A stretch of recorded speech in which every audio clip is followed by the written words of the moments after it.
We are joined today with Rabbi Uri Zohar, all the way from Eretz Yisrael. Rabbi Uri, thank you so much for joining us, taking time out. Thank you very much. So we want to delve right into it. You're learning all day now, typically, but you don't come from. How do you know? Look at all this farm, behind you. They look like they're used. The farm was there. That's what I heard. That's what I heard. But your background. Listen. But your background, you weren't learning all day. If anything, you weren't really religious back in the day. Is that correct? Not only learning all day, I didn't know anything about Judaism at all until the age of 40. You understand that Israel is different than America. America is a free country. You do your thing. You want to be a Buddhist. You want to be a Jew, lahavdil. You do whatever you want. Here we were educated against religion. We were educated against Judaism.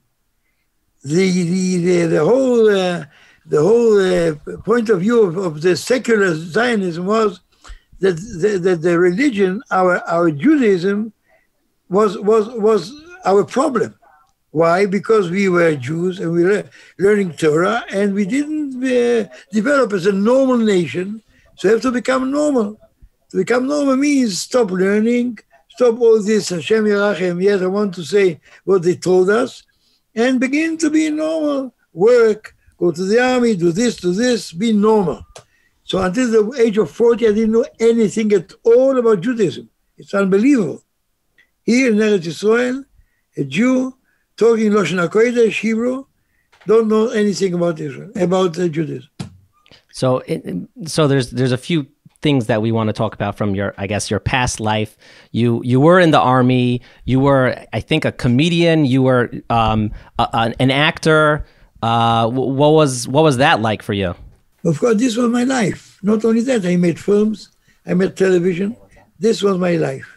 I did not acknowledge. How do you say? I didn't acknowledge that using my talent is maybe 5% from my personality. I didn't know what love means. I didn't know what responsibility means, what faithful means. Nobody taught us.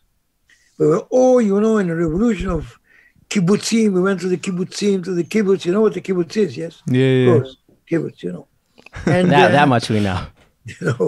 And we were working and doing this and doing that, revolutionary. And I was a leftist. I was in a youth organization. It was called HaShomer HaTzair. It was a leftist, almost communist youth organization. Went to the army. Most of the country was the same. Went to the army, and a military group, which means, we played and we did, and then television and film. This was my life. But I didn't know anything about really myself. I didn't have the means to recognize myself. The Torah is istakel boraise ubora alme, which means the Torah is the plan of the whole universe. And each soul of each Jew in the whole world for 3,400 years is in the Torah. Is written in the Torah. To find yourself through the Torah, this is the most important thing, except of learning Torah itself. But to know yourself, you don't have the means of examining yourself until you learn Torah.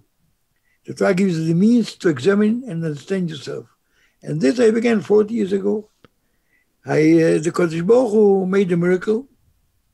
He sent me Rabbi Zilberman, Zecher Tzadik V'Kosher Broche, Shmuel Yitzchak Zilberman, and he was from Germany, West Europe, and he astonished me because I never talked to a Haredi Jew for 40 years here in Eretz Yisrael. And this man began to talk to me about the European culture. And I was astonished. I didn't believe that this person, Schwarz, in ganz, Mamish, Haredi Jew, talks to me about Mozart and Beethoven and philosophers and Plato and Aristotle. He knows the culture. So this was an unbelievable surprise, because I said, so how do I get, because I was sure that all these Haredim are primitive people, much primitive people. You know, they do the same thing. They daven, they have these things there. What are they doing? Suddenly I meet a person who knows the whole European culture, and he is an observant Jew with every detail of he was something unbelievable. He was a true person. So then he asked me, yes, please do. No, you go. Sorry. Because I can begin your... He asked me, never mind, ask. I want to get to the point. So I'm curious. From what I understand, you were the biggest star, the biggest celebrity in Israel at that point, and obviously you met him, and it shifted your life. But it wasn't hard for you to give all of that up. You were literally. I didn't jump into it. I went slowly. I asked him, "What is the minimum?" He said to me, "What do you mean the minimum?" I said, "I don't want to get in the first row in Gan Eden. I don't care to be in the last row. Even to feel the heat on my back. I don't care. Just to get the red line, to cross the red line." And he said, and he was so clever. He was so flexible. He said, "Okay, let me think about it. Call me in about 15 minutes, and I give you the minimum." And I called him about 15 minutes, and he said to me, this was after we met, three or four times, and I understood that this is the truth. I will not give you now the proofs that he gave me.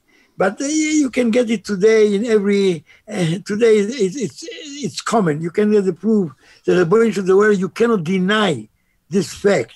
The Rebbeinu of the Olam, and he created the world. You just look at life. What do you mean? How is baby created?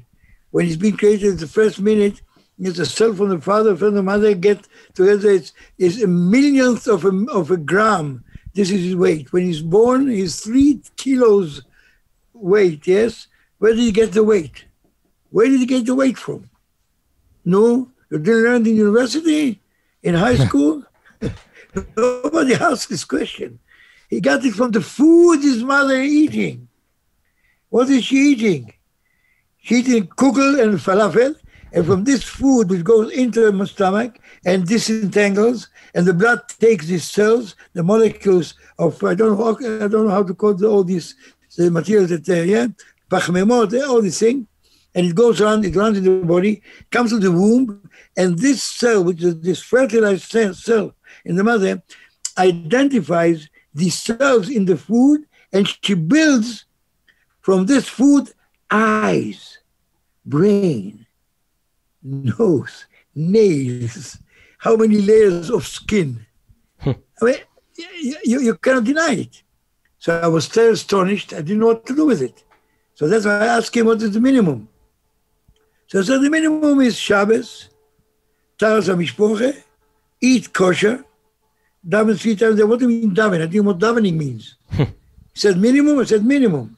He said with no korbanos, no psuah d'zimra, just krishma and davening. He said, how long does it take? He said, he thought about every answer. He was very serious. About 8 minutes, he said, this is it? This is it, he says. I'm not going to a synagogue. I'm going to daven at home. Daven at home? Daven at home. I said, what do you mean Shabbos? He said, wake in the morning, daven, go to sleep. I did it with half a bottle of whiskey. I davened, drank this whiskey, and went to sleep. And before Motzei Shabbos, I woke up. I didn't know what to do. What do you do all Shabbos long? So these were the 5 things that he told me. Daven, broches, eat kosher, keep Shabbos, and daven, and this is it, you make broches. So I began. But then I revealed Torah. He sent me his son-in-law. His son-in-law was a young man, and a Talmid Chochem, a sage, and he began to learn with me Torah. And this was a revelation. I never saw such a wisdom in my life. I was in university. I learned literature and philosophy, and I was a mediocre intellectual. I knew what I had to know. But to reveal this wisdom this unbelievable wisdom. I don't forgive them for this thing. How did they deny from us for 40 years Torah? We didn't know anything about it. So this was the beginning. And when I began to learn Torah, I didn't finish working there. I still went to Tel Aviv, and I still worked as a filmmaker and this and this and that. But more and more, I left this thing that I did because it bored me. It simply bored me in relation to the Torah. It was so boring because it's worlds, Yam she'ein lo sof, it's a sea with no limit. You go into the Torah. And this man also began to teach me not only Pshat, but also Remes, and I'll go a little bit more deep to the Torah. This is it. So that's what I'm trying to do now for the last 40 years, 35 years. It took me a few years to go into it very slowly. And then we moved to Jerusalem from Tel Aviv. And we have a big house there, very big house. We sold it, and we lived from this house a few years. And now we have also a villa. You cannot see the whole villa, but it's Baruch Hashem. Very nice bookshelves for sure. Rabbi Zohar, were you searching though? You again, like Yaakov said, you were the biggest celebrity in Israel. Were you searching for Yiddishkeit? Not at all. Not at all. I never felt that I'm missing something.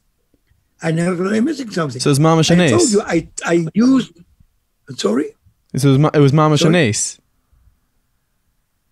It was Mama's miracle. It happens to hundreds and thousands of people today in Eretz Yisrael. I'm a volunteer in Lev Lachim. Lev Lachim is all based on volunteers. Avrechim, people, sages, who go out and reach out to these people. It's unbelievable what's happening in Israel. We're talking about hundreds and thousands of people. They come without yarmulkes. When they go into the Beis Medrash, they put the yarmulke. And they begin to enter, and you see, especially this time now, in this corona thing, this plague, people are looking for something stable. They're looking for an anchor to hold to. Because everything is in how do you say, everything is going down. Industrial systems, economic systems, financial systems. People don't know what to do with themselves. They need something to hold to.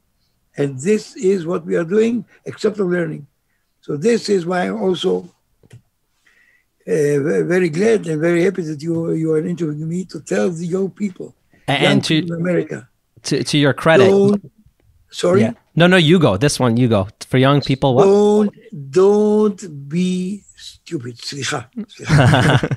Don't. Please, begin to go into the Torah again. Not like in the yeshivas, I know. They may make mistakes, this and this. I know you have a lot of tiness against the yeshivas. No, do it by yourself. And learn whenever you want. This is what kept Am Yisrael for 3,400 years. Friends, the only nation in the world, 3,400. There's no Christianity without Judaism, no Muslims without Judaism. We are the basics to hold the worldly culture. We are the basis. Let's taste from it. This is what they did, and it gave me life. It gave me happiness. I'm the more happy. You can write in your record book. You are talking now to the most happiest person in the world. There are no one was more happy than me. Maybe there's someone like me, but more than me, no, they are not. What do you attribute that? Because the Torah? That's why? Why are you the happiest person in the world? Because you know that you are the quarter. You know American football? Nachi knows more football. You know? Not soccer. Yeah. Soccer, we play soccer. You play football America, right? Yeah. Quarter. The quarter is the middle of the field. The quarterback. He's running the whole show. The quarter, no? The quarterback. Quarterback. You are there. You're in the middle of the show. You're in the middle of the show. All the other things are too stupid. What, making money? He has 1 million papers. He has 100 million papers. How much paper do I need? I have some papers here. This is what I need. How many papers you need? Rabbi Zohar, you what said are you doing there? You had mentioned Fame. Fame, huh? Tell me, who was the fourth president of the United States? The fourth? Hello? You say the first or the president of the United States? First, George Washington. No, he said the fourth. The fourth. The fourth. Nobody remembers. Hold on, wait. George Washington, John Adams, okay, the 11th. Jefferson. Nobody knows. What? You know? No, I don't know the fourth. Do you know? Tell me. No, maybe this you'll know, but I'm not sure. Who is Charlie Chaplin? I've heard of Charlie. Charlie Chaplin. He has the small mustache. I heard about him. What was he? Who was he? He was like a comedy guy, but he's not so popular these days. What? He's not as popular these days as he was back in the day. This is what I tried to say to you. Fame. There was no one person in the whole world who didn't know who Charlie Chaplin is. There was not one person in the whole world. Charlie Chaplin, the most famous comic in the world. Nobody even remembers it. So what is money? What is fame? What is all these stupidities? You are with the Kodesh Baruch Hu, and he is waiting for each one of us. Don't wear like a Haredi, and don't be outside Haredi, but be with connection to Kodesh Baruch Hu. Talk to him. Talk to him every day. Not every day, a few times every day. Not in davening, not in Shmoneh Esrei, in Shachris Mincha Ma'ariv. No, 10 times a day. Tell him what you really feel. Tell him very personally. Karov Hashem lechol korav lechol shikru ve'emet. The Kodesh Baruch Hu is close to each one who calls him truthfully. What does it mean truthfully? Tell him your Yetzer Hara.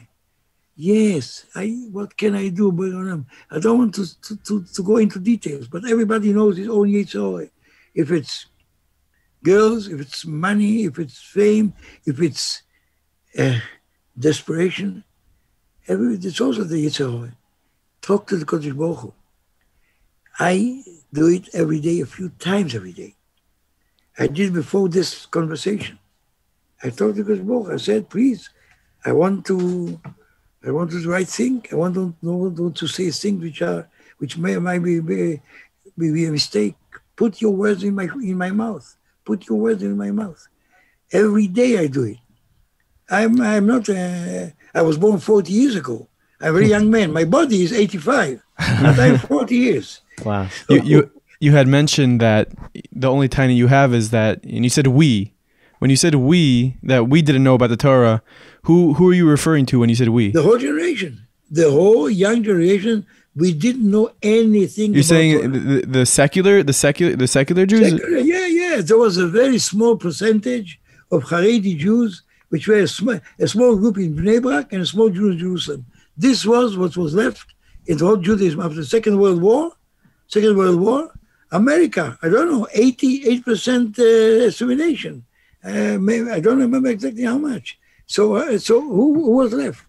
No, nobody. So all the second generation, we didn't know anything about it. Today we're talking about hundreds and hundreds of thousands of people, young and more older people. They yearn, they come. This is, I tell you, what's happening in Eretz Yisrael is unbelievable. I hope very much that you also listen to somebody who's experienced. I know what you are talking about, but I would wish to the Kodesh Baruch Hu that you will know what I'm talking about. Look into the Torah. Have something stable and learning every day. And not learn what you don't feel that you are close to. Learn whatever you want. You learn where your heart pulls you to learn. It can be halacha, it can be chumash, it can be gemara, it can be mishnayos, it can be midrash, whatever. But don't leave the Torah. This is the life, Torat Chaim. As someone who is one of the biggest celebrities, I'm sure you had a lot of friends and a lot of colleagues and people you worked with. Do you still keep in touch with them? Do you know what they think of you at the time when you made this move and now? Of course, I'm in touch with all my best friend. He was like me, very, very secular. He passed away 7 years ago. His name was Arik Einstein, a very famous singer in Eretz Yisrael. And my wife talked to his wife and convinced her, go to a seminar of Arachim, There are seminars like they show you the truth. They prove that the Torah was given by the Kodesh Baruch Hu in Mount Sinai. They prove it. And she didn't want, and she went with the tall, small little girls. And they made tshuva, and his two girls are married to our two sons, and we have mutual grandchildren. And he passed away. I talked to him today.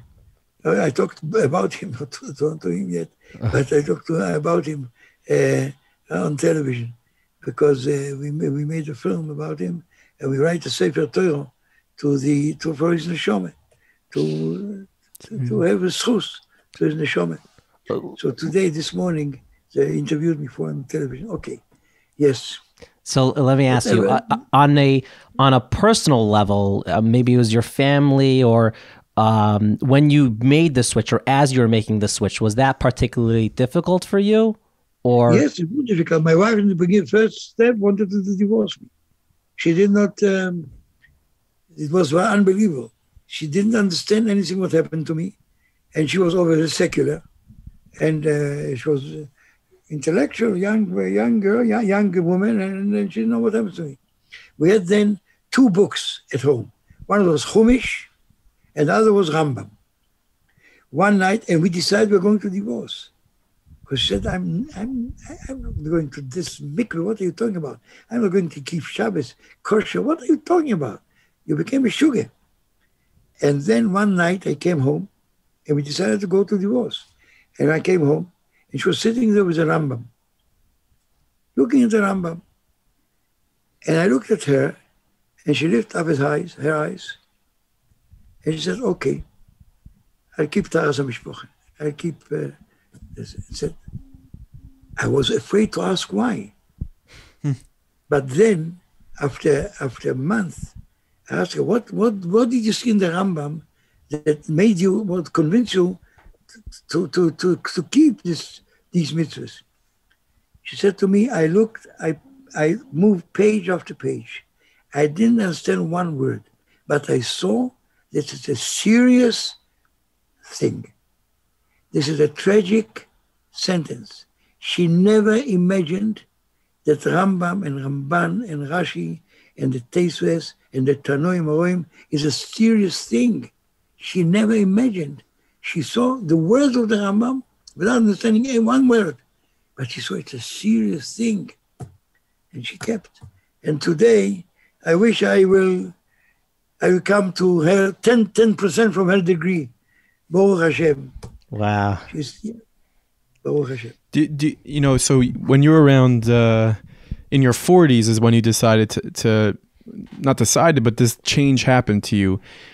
At any point, I guess now, Baruch Hashem, in your 80s, you're sitting at home with this beautiful Sfarim behind you. Do you ever have any regrets about those first 40 years? And you say, I had 40 years that I just... You ever think about that? After 10 years... I tell you, after 10 years being here in Jerusalem, I asked myself the same question. Maybe I'm cheating myself. Maybe I really want to go back, but I denied this thought. So I called a few friends, and we made a meeting in Tel Aviv on the sea beach, in a place where we were meeting there and having their fun. So and all the friends came. I came there, and we hugged and kissed each other. And we were very friendly. We said, this is the truth, after 15 minutes, I said, Mort, what am I doing here? The same football, the same stupidities, the same gossip, the same things, jokes, this. I was bored. After 10 years of learning Torah, I couldn't stand this boring meetings, still talking the same things. I touched myself. And after, I couldn't leave after 15 minutes because it would insult them. But the first chance I had, we departed. They said, thank you very much. And I came back to Jerusalem. And I knew that I'm not regretting even 1 minute. Nothing at all. As I said, I'm the happiest person in the world.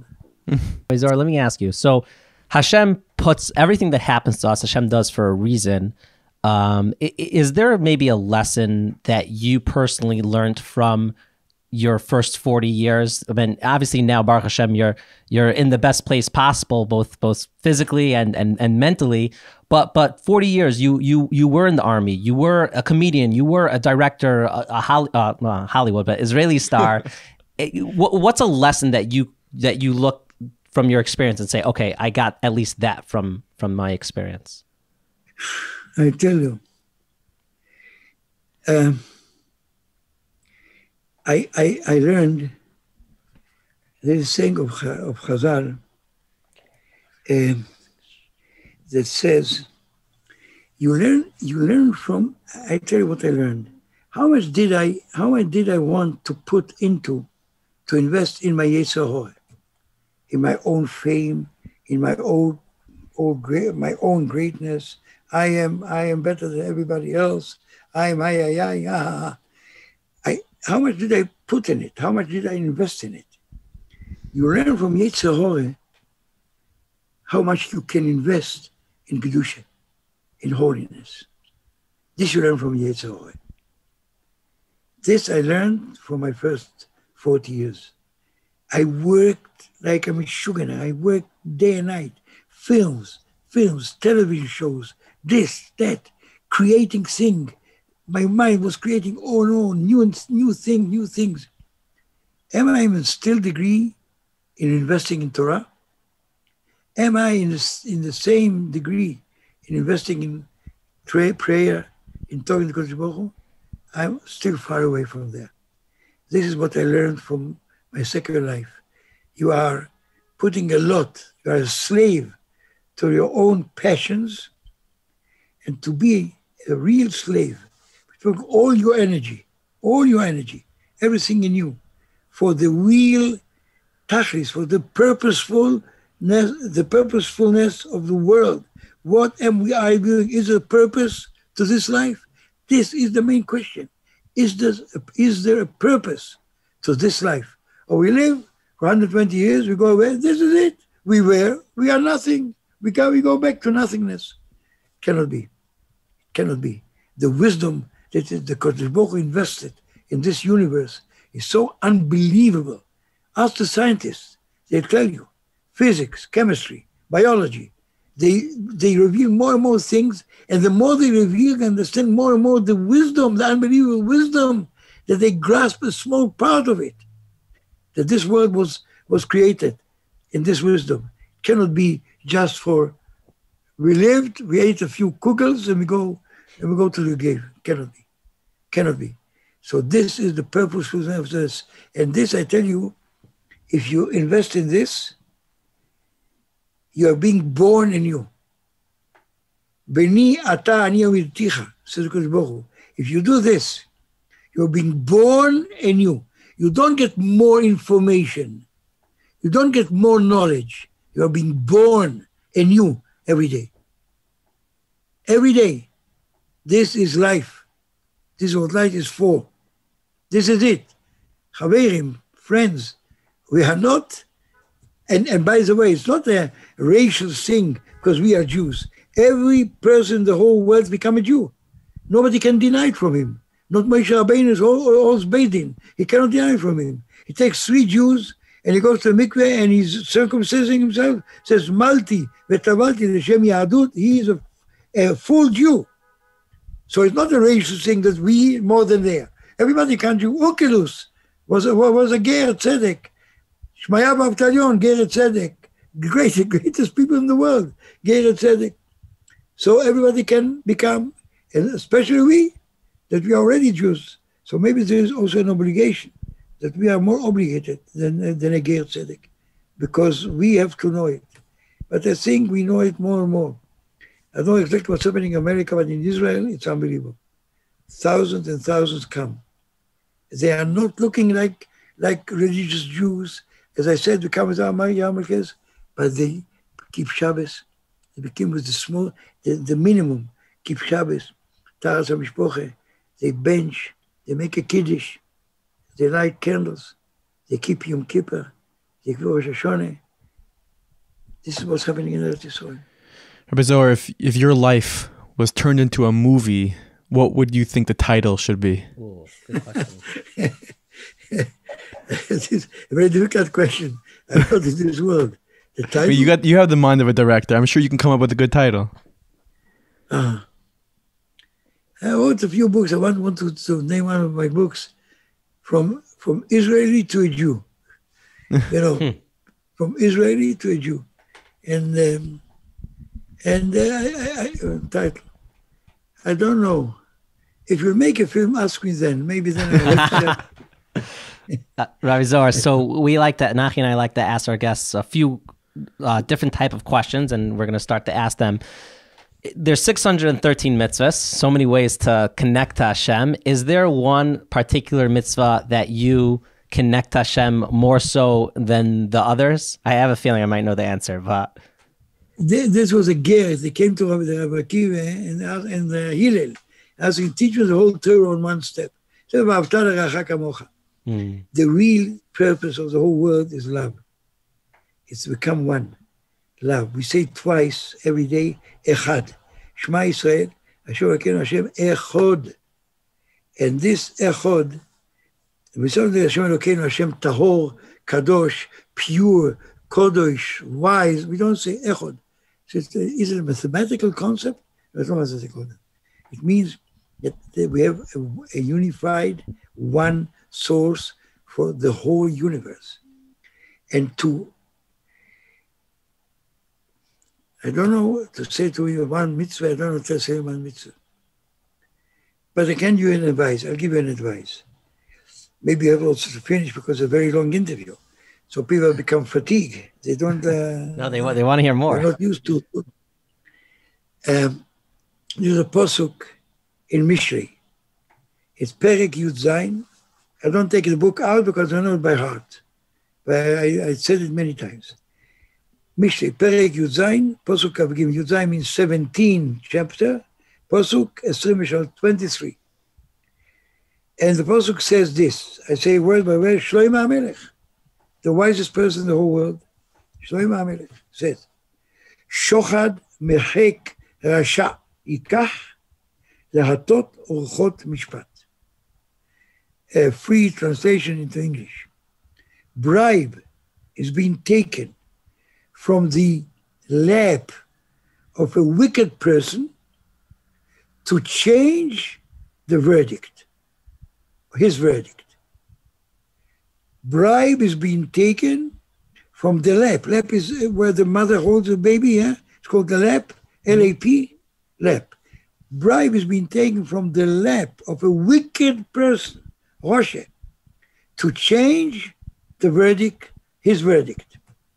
So everybody, most of them, before the Rishonim say, it's a very simple, a wicked person gives money or something, bribe, to the judge, and the judge changes his verdict from bad to good.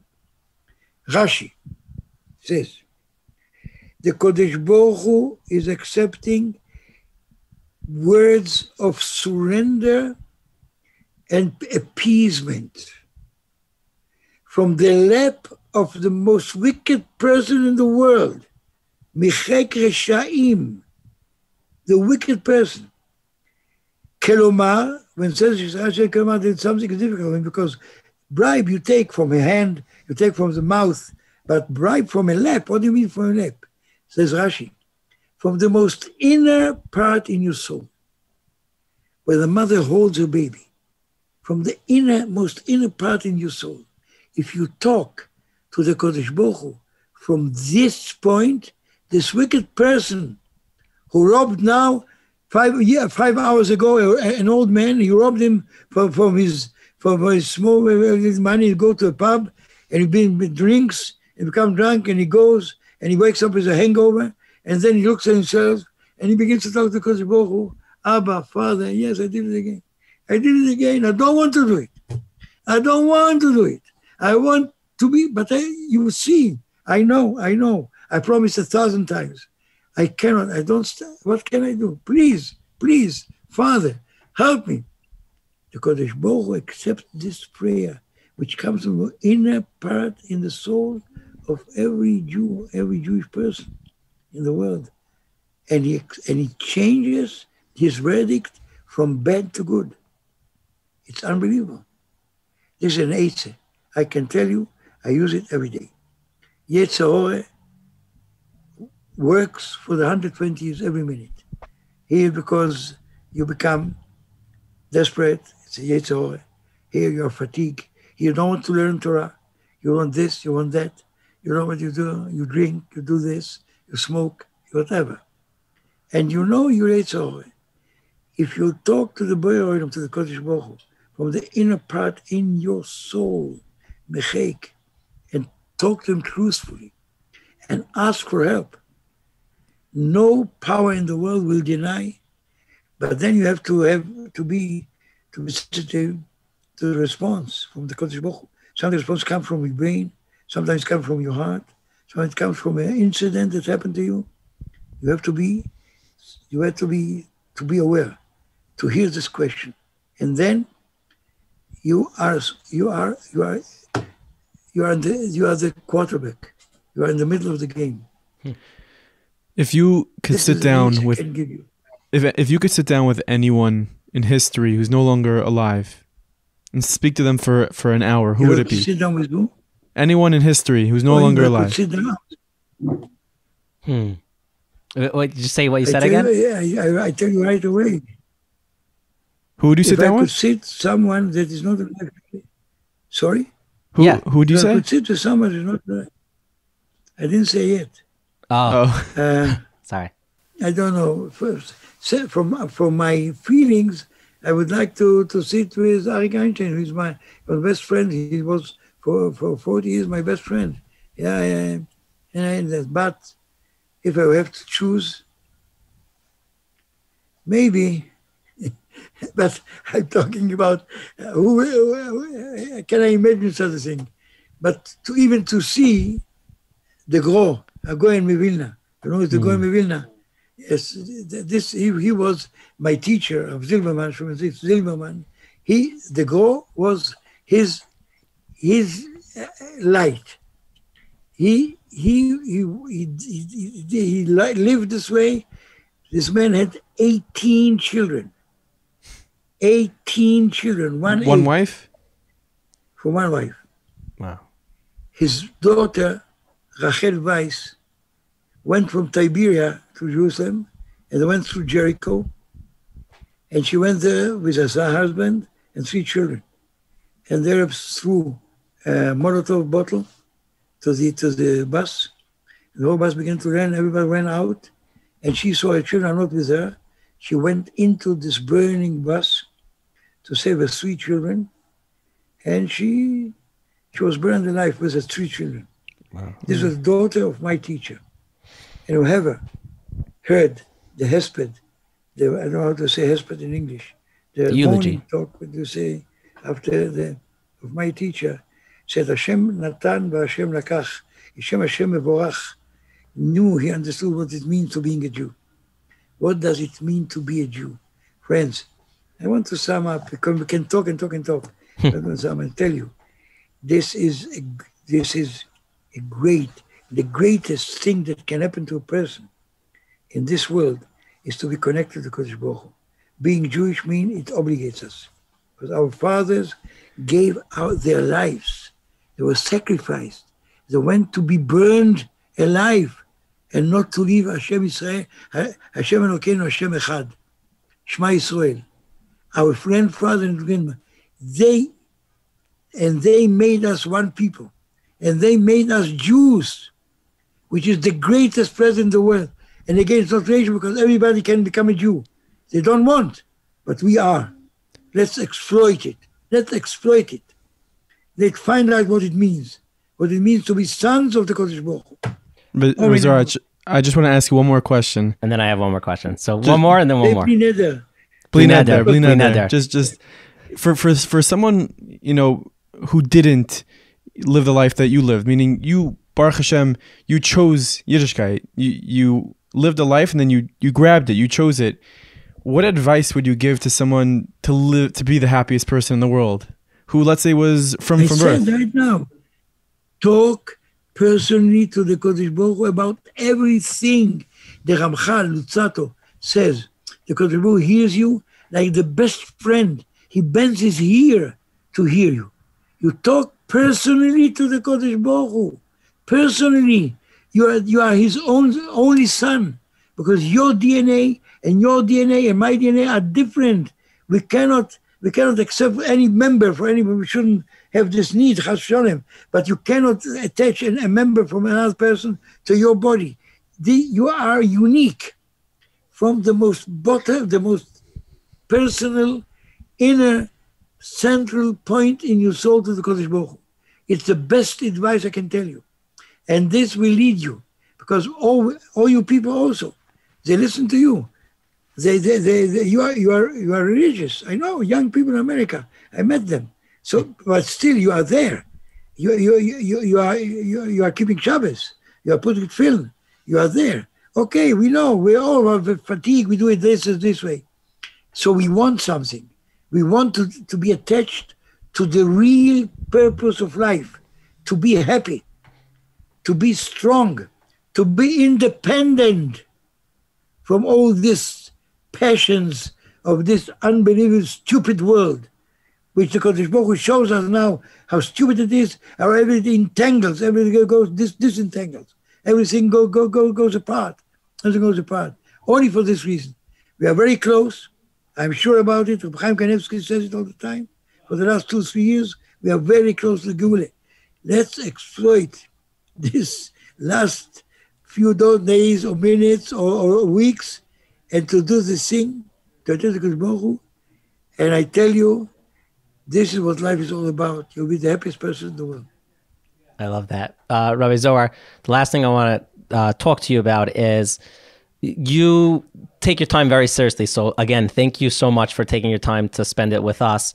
But the conditions that you said that you would do this talk with us is if we bring up Lev La'achim, and I know you mentioned it before, but why is Lev La'achim to you so particularly close to your heart about what they do? I tell you why, because who did Lev La'achim, who made Lev La'achim as the G'dolim of Israel. Nobody, it's not somebody came and with an idea. Rav Shach, the Tzaddik Broche, he called Rav Sorotskin, and he said to him, we have to do this thing. We have to go to Avrechim. It's an historical event. No time in the whole history of Jewish people, I know because I checked. Godly Israel, the leader of Israel, Rav Shach, then came and said to Avrechim, people who learn Torah, only Torah, this is what they did. You go out from your homes, from your koilel, from yeshivas, and you knock on doors of secular people, and you come in and you say, I came to learn a little bit Torah. This made a revolution. So this is why I say I'm so particular about Lev La'achim, because he called me also. I was then sitting already 10 years in the whole city and not moving out. I even sat a whole week in the whole city, coming back home only on Shabbos. And I learned Torah the whole day long. And then they came to me, Rav Nosson Chayfetz and Abraham Zewald, and they said, you have to do this thing. And I didn't say, I'm not doing anything, I'm not going back there. You forget about it. They took me to Rav Shach. And he said, you have to do it. I said, I learned Torah. He said, learn on the way. Sit in the cab and learn on the way. And he said, this is it, you have to do it. And from then on, I remember the first meeting they made in a place called Chulon. It's near Tel Aviv. There was such a traffic to Chulon. There was a basketball thing there, a basketball yard. I was sure there's a game. And we came, the thousands of people came to hear me. After 10 years, I was disconnected. I didn't make any television, anything at all. I was sitting and learning Torah. They came to hear me. And then I knew that I'm seeing something which is historical. I didn't believe my eyes that thousands of people will come and hear somebody who talks to them about Judaism. No jokes and no shows and no anything. Judaism. And this was the beginning. And it's now an obligation. You're not allowed to leave it. The Torah commands you to do this. If these people they need this help, is the same as the Kodesh Baruch Hu sent me. Show me that. We have to go there and help them. That's really beautiful. Give them a hand to help them. Rabbi Zohar, thank you for showing us what a true star really looks like to Hashem. Thank you. Thank you very much. This is a compliment. Thank you.